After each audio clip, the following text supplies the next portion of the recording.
So we're going to start talking about phase change. And what I mean by phase change is what the process of going from, say, a solid to a liquid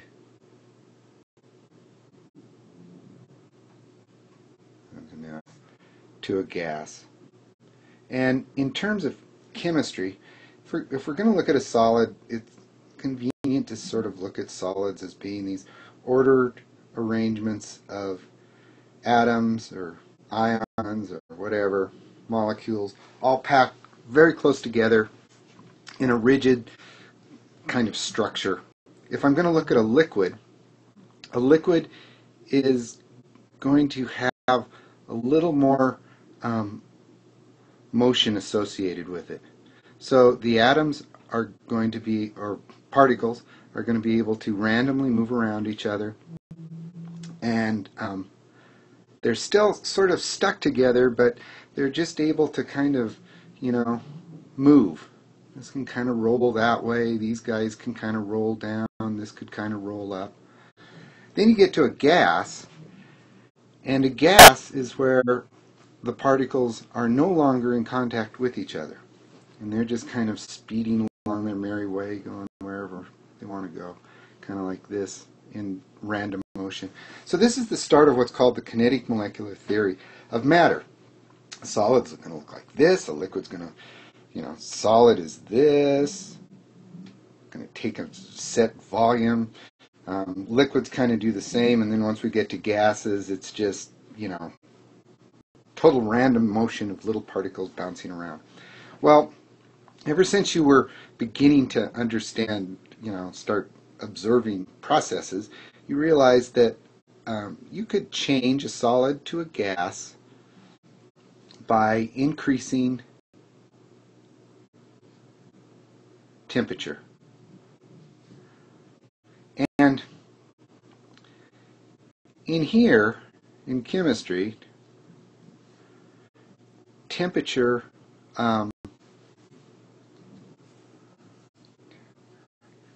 is going to be proportional, and we'll go more into this, average kinetic energy. And kinetic energy is the energy of motion.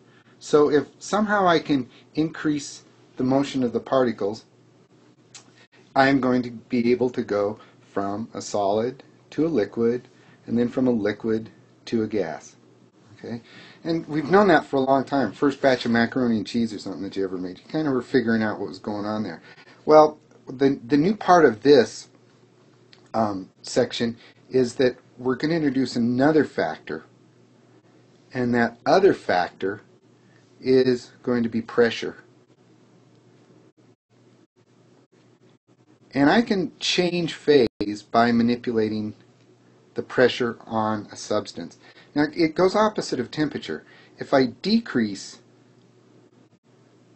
pressure, I will be able to turn a solid into a liquid and then ultimately into a gas. So that's what I want to talk about. So I better talk about this idea of pressure. Okay? I'm not going to spend a lot of time technically showing you, how pressure is derived, but pressure, the formula for it, is equal to a force divided by area. And a force is equal to mass times acceleration, but your weight is a force.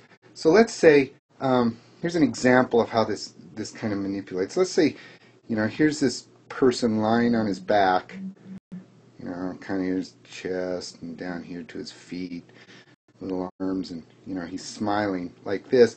And I come along and I put a, big Herkin weight on his chest. And let's say this is, 100 pounds. He's going to feel a pressure right in here, okay? Right where that weight is touching him. He's going to feel pressure. The force is pushing down, and it's distributed over that surface area. Well, now let's say I change that surface area. So again, here you are laying on your back. Okay, and this time I still have that 100-pound weight up here. It's still 100 pounds. No, I didn't do a very good job drawing it. But this time, there's going to be, I'm going to change the surface area. I'm going to come down to a really sharp little point.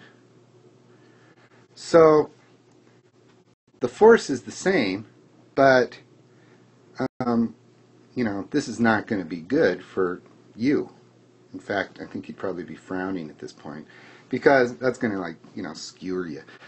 The difference there, the force is the same, but the area has dramatically decreased. So by decreasing the area, I up the amount of pressure that was exerted on you or whoever else you're doing anything. So think of pressure that way. That's the mathematical explanation of pressure. But now, that's not going to help us understand as much as I want you to. So now I'm going to look at the world. Okay, so here's the world. Here's Alaska. Here's South or North America coming down, going over here South America, kind of coming up. I don't know, looking something like this. I'm not sure what goes on up there. Over here's Europe, something like this, whatever. And here you are. Okay, you're standing up at the top of the world, kind of like that. Well, we have an atmosphere, and that atmosphere is made up of gas particles, and it's kind of in this continuous random motion, and it tends to get thinner the higher up we go because the force of gravity acting upon it is pulling everything down, but it's in constant motion. But the point being is the air that we breathe has a mass, and as it turns out, the molar mass of air is about 28 grams per mole. All right, because air is oxygen and mostly nitrogen, but it averages out to be 28 grams per mole. So that means if you have this force of air on you, it should apply a pressure, and it does. And so we feel that pressure on us, pushing down all the time. Okay, we're used to it, but it is there. It works out that it's about a unit that we're not going to use. It's about 14.7 pounds per square inch. And this is a unit that we're not going to use, but that is where it's coming from. Okay, so I got 2 minutes left. I got to get through this. So what is this atmospheric pressure? And that's what I want to finish on. Okay, atmospheric pressure is the pressure.